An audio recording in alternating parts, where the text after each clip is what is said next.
Soos genoem gesels ek met professor Stephanie Midgley en ons praat oor 'n baie slim Agri-plan. Prof, baie welkom by Grootplaas.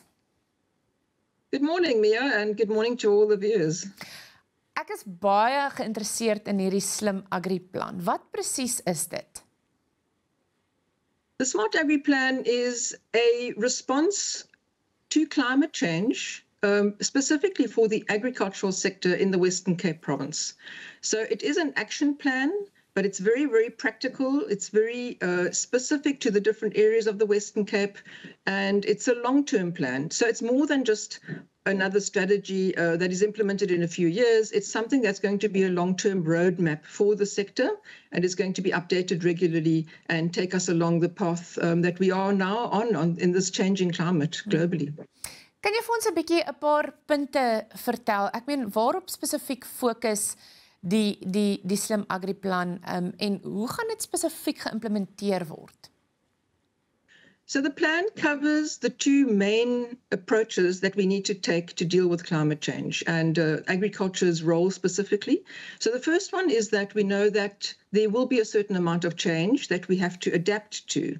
So we have to identify what the risks are, specifically the climate risks, and what can we do to make the farmers, the whole sector, more resilient to those changes that are going to happen. And so that would include things like warming, very hot days, heat waves, droughts, and less rainfall, particularly in the Western Cape. But on the other hand, agriculture is also to some extent part of the problem, because the sector does, through its activities, emit greenhouse gases, which are causing the earth to warm and the climate to change. So the plan also covers what farmers can do to reverse this process. And so those two things are covered in the plan. But we go beyond just agriculture as well. We actually cover the whole landscape. So we also look at water and the environment. And so it's a very holistic plan. Hierdie plan was by 'n onlangse groot konferensie wat nogal 'n klomp jong mense ingelaat het. Vertel vir 'n bietjie van julle konferensie. We were very excited. About 2 weeks ago, we had our first youth convention, specifically for young people in the agricultural sector, young researchers as well, from all over the Western Cape, from all the tertiary institutions, from within government, some of the interns in our own department, some of the college students. And we had about 110 young people at Elsenburg. It was wonderful. And we talked to them for 2 days about climate change. We listened to them, and we want to really start engaging more with the youth, because they are going to have to deal with this in their careers, in their futures. Ek dink die lekker ding van om in so 'n vertrek met klomp jong mense te sit is, mense is verbaas partykeer met die antwoorde wat mense kry. Is dit wat julle ervaar het, die terugvoer, was dit insiggewend? Is dit lekker om te sien daar's 'n blink toekoms? It was very interesting. So we saw the two sides, and I think all of us struggle with the two sides of climate change. The one is that it's a bit scary, and people do have some anxiety about it, and they're not sure what they can do about it, and that came through. But it was also nice to see that, for example, we had some climate change champions on a panel, and they were telling the delegates what they are doing. They started an eco club for young people. They're teaching them about it. They're teaching them how they can practically in their own lives, make themselves more resilient to these stresses.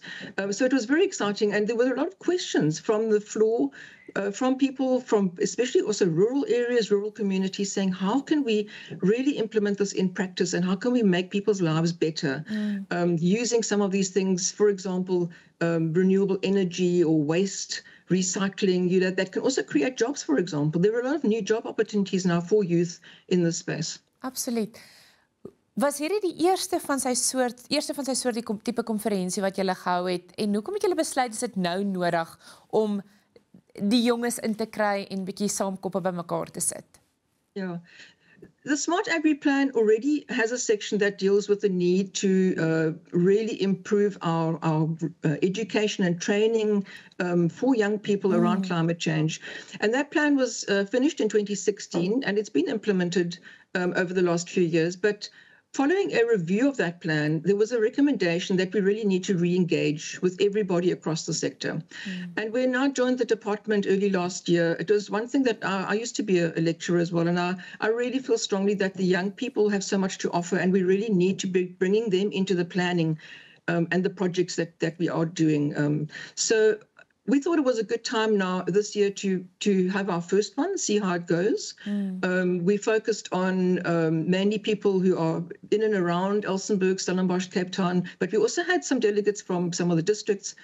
And it was the first one. And we wanted to learn from it. We wanted to see what kind of resonance we find with the youth, what are their issues, what do they really, what grabs them in the program. And then we want to make this an annual event. The big one that we had now, we'll probably continue that every second year. And then next year, we want to take it out to the rural areas, to one of the districts, and to really talk with young people, young farmers, people in those very poor communities often, what are their opportunities with climate change. Wat was van die antwoorde wat julle ontvang het, juis wat is op die oomblik belangrik vir die jonger geslag, as dit kom by aardverwarming en so? I think what they're battling with is the expectation, and all of us are being told that we've got to do our little bit around, our own changing habits, our own behavior change. They question themselves, am I doing enough? If I'm still using a car, isn't that, how do I deal with that? Because there's this feeling that individuals can only do so much, and it's such a big problem. And so many of them said, yes, we need to do things ourselves, but we need government to help us as well. We need government to have good policies and good projects and to really deal with those bigger systemic things. So that was the one thing. But all of them were very keen to find their own role. And many of them brought up the fact that they were worried about the most vulnerable people in our food system, people who are in food insecure, people who are in farming but whose livelihoods are very insecure. And how do we help those people particularly? Because there's a feeling that, to some extent, it's true that the big commercial agriculture it has a bit of a buffer. They have the resources to make the changes. But, the poorer farmers, the smallholder farmers, the young emerging farmers, they don't have those resources. And so we really need to figure out and find solutions. And I think we need to talk to the young people about what those solutions could be for that population in agriculture. Dit is so. En ook om antwoorde te kry, want 'n jong mens is darem maar veerkragtig. Dis regtig die waarheid. Ons gaan nou 'n bietjie verder gesels, 'n bietjie meer oor wenke van wat kan ek en jy doen om eintlik 'n verskil te maak. Ons is nou terug. Ek gesels steeds met professor Stephanie Midgley en ons praat 'n bietjie oor wat kan ek en jy nou doen om ons onmiddellike omgewing 'n klein bietjie van 'n beter plek te maak.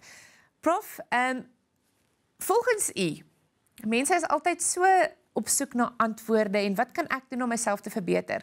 As ons kyk na globale verhitting, wat kan ek as individu in my onmiddellike omgewing doen om 'n verskil te maak? There's so many things we can do, and they speak to different parts of the problem. So I think in the Western Cape, I'd like to first focus on water. We are running into a water problem, and the climate change future looks like it's going to be a dry future. Now, we've had the Cape Town drought, and we learned a lot from it. Yes. But I think we need to do more. Everybody needs to keep saving water, becoming more efficient. And that will help agriculture, because agriculture really depends very strongly on water in the Western Cape. Absolutely. The other thing people can do is waste management, not to waste. Especially organic waste can be put onto a compost heap. You can put it back into your garden. We really need to be reusing our resources much more efficiently. And there's a whole economy that can be created around waste. And it's already starting. And of course, there are the obvious things like trying to not drive our cars unnecessarily, and just saving on electricity, which we're all being forced to do anyway. But Yes. That is where the big emissions are that are causing the warming. And just trying where we can. And I don't think there should be pressure on people to be expected to do things that they can't. But where we do have resources to think about it, just be aware of when we buy something, is it really necessary? What is the footprint of that particular product that we're purchasing? Maybe not flying overseas so much for those of us who are lucky to be able to do that. Those are the big problems with the emissions is transport. But I think if we focus on food and composting and gardening and creating, growing our own food, I think that is a really easy thing that many people can do. Soos wat ek nou luister, dit gaan oor 'n kopskuif, nê, 'n mind shift. Dink jy dit is makliker of dit gaan makliker vir die jonger generasies wees om daai kopskuif te maak? I see that they're already doing it. I think there's a trend amongst the youth to become less consumerist, to become much more aware of their footprint, of how they're living their lives, how they want to live their lives. And I really do see that they're feeling responsible, that we have a problem and they are going to be the generation. And it's nice to see that sometimes they are much more aware than their parent generation. And that's good to see. But I think we need to reinforce that because the youth are also still very focused sometimes on consumer, brands and I think we need to more and more, reach more youth to talk to them about it and just to have that conversation. Absolutely. Ons kyk nou hier na die slim Agri-plan. Is daar 'n tydlimiet en ek meen is dit 'n plan wat binne die volgende 5 jaar, wanneer sal julle successful begin sien? There's no end. There's no time limit to this plan because climate change, there is no end, no time limit, at least not for 100 years. So it's something that the department certainly will use for a long time. It's going to be updated regularly to make sure that it's relevant and it's science-based. Yes, so it's not a 5-year plan that after 5 years we can say we've achieved our goals. We have to keep on working at it. It's very ambitious, so there are areas that are already going very well, like conservation agriculture and clearing of invasive aliens, for example, to let the water flow better. But those are things that we need to ramp up, we need to scale them up. And then there's some things we need to start with because we really haven't started on some of the big things. And so the plan is going to guide us along that road. And hopefully within 10 years, we can say that the sector in the Western Cape has benefited from that and is able to grow and be a resilient sector and still provide food for everybody and livelihoods the way it does now and even show growth if we do the right things now and we look after our soils and our water and use, plant the right crops and so on. So I think we're very hopeful that the plan is going to guide us to a strong sector in the Western Cape, together with the farmers, obviously, who are going to implement many of these things, but supported by government, supported by the private sector. It's a whole system approach. Ek sou dit nie beter kon sê nie. Dankie vir u tyd en sterkte vir die pad vorentoe. Dankie Mia. Bye-bye.